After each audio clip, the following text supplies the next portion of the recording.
बीते दिनों ताजमहल परिसर में आयोजित हुए उर्स के आयोजन के मामले में न्यायालय पहुंचे अखिल भारत हिंदू महासभा के पदाधिकारियों को अगली सुनवाई के लिए 2 अप्रैल की तारीख मिली है। आगरा के अंदर धारा 144 लागू के बाद भी शाहजहां उर्स कमेटी द्वारा आयोजित किए गए इस आयोजन पर कार्यवाही की मांग को लेकर महासभा पदाधिकारी न्यायालय पहुंचे, जहां उन्होंने कमेटी के साथ पुरातत्व विभाग पर भी सवाल खड़े किए हैं। अखिल भारतीय हिंदू महासभा से मंडल अध्यक्ष हूँ, महिला मोर्चा से।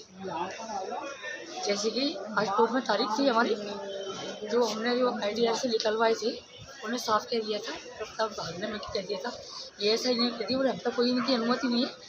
जो 144 लगी थी उसमें यानी हमने भी ये बात मांग की थी उनसे कि जब हमें कोई चीज़ काम करने कोई कार्यक्रम करने का अलाउ नहीं है, हम पे वाले पाबंदी, तो इन पर पाबंदी क्यों नहीं है।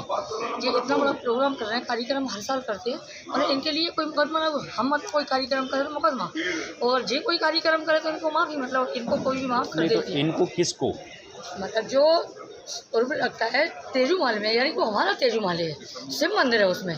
ये बात पूरा भारत जानता है, ये नहीं है मतलब यही लोग जानते, पूरा भारत जानता है। हमारा कहने दिया, हमने फरवरी में केस अपील किया है।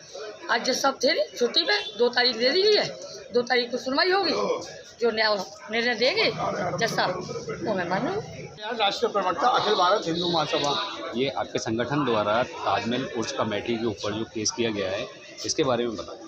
देखिए, हमने एक बात दाखिल किया था माननीय न्यायालय में आगरा में, जिसकी सुनवाई लगातार पिछली बार 4 मार्च को थी, 6, 7, 8 को जो उर्स कार्यक्रम हुआ है उसके संबंध में हम लोग बात दाखिल करा। बात दाखिल में ये कहा गया कि ये शाहजहां का जो उर्स की कमेटी के द्वारा आयोजित किया जाता है, इसमें हमने एक ITI मांगी है, 3 ITI, जो पुरातत्व विभाग ने कहा है कि ये जो कार्यक्रम होता है ये विभाग जो दिल्ली महानिदेशक की अनुमति के बाद उर्स कराया जाता है, और इस उर्स में किसी भी कमेटी को कोई भी अनुमति नहीं दी जाती, ना किसी कमेटी का इंटरफेयर है।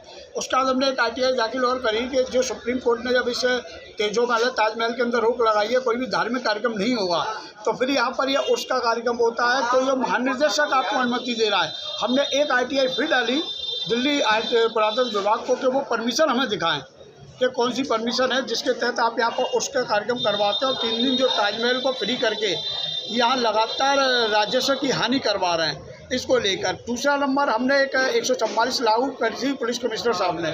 कमिश्नर साहब ने 144 लागू कर दी, तो उसमें 4 आदमी से ज़्यादा इकट्ठा नहीं होना चाहिए। वहाँ हज़ारों की संख्या में जो आदमी वहाँ पर इकट्ठा हुआ उर्स के नाम पर, तो ये 144 का उल्लंघन है। हमने थाना ताजगंज में भी एक तहरीर दी जिस पर हमारी कोई सुनवाई नहीं। हमने कमिश्नर साहब को भी बाई हैंड बाई पोस्ट भेजा है। संजीव, जैसे कि देखा जाता है कि प्रशासन की ओर से धारा 144 लगाई गई, तो क्या प्रशासन को नहीं मालूम कि इतना बड़ा उर्स हो रखा है, इतने व्यक्ति आए हैं वहाँ पर, तो क्या इसका उल्लंघन है? यही बात तो हम लोगों ने थाना ताजगंज को एक लिखित में मुकदमा लिखाने के लिए तहरीर दी कि आपके आदेश की धज्जियाँ उड़ाई जा रही हैं, तो हमें इसमें मुकदमा चाहिए। तो इसमें हिंदू महासभा जल्दी 156(3) में कोर्ट की शरण में जाएगा। होली बाद हमारे पेपर तैयार हो गए, 156(3) में इनके पुरातत्व विभाग और उर्स कमेटी के खिलाफ मुकदमा कायम कराया जाएगा।